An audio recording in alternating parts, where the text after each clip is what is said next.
Hi, and welcome to another LRCC Soundbite. Now, when you see injustice in the world, how does it make you feel?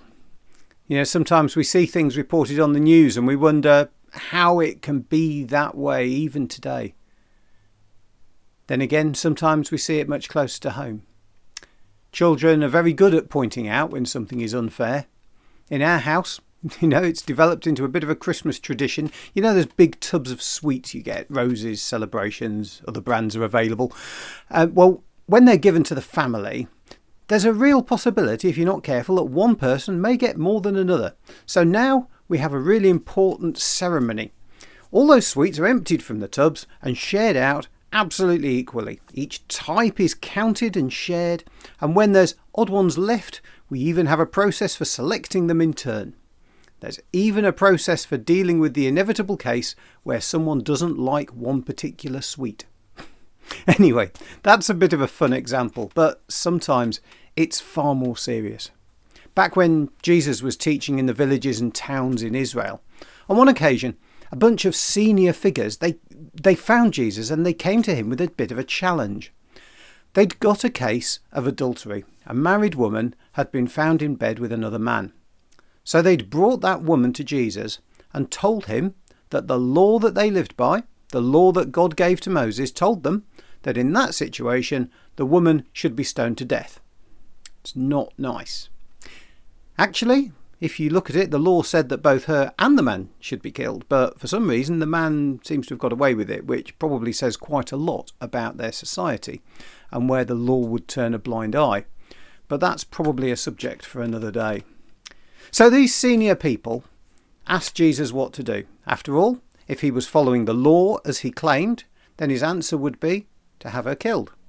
The trouble was, this didn't fit with everything else Jesus was saying about mercy and who he was.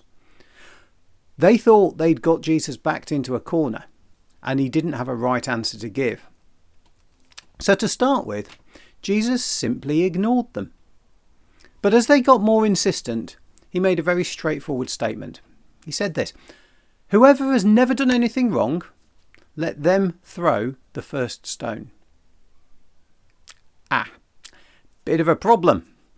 One by one, all these senior people quietly slinked off.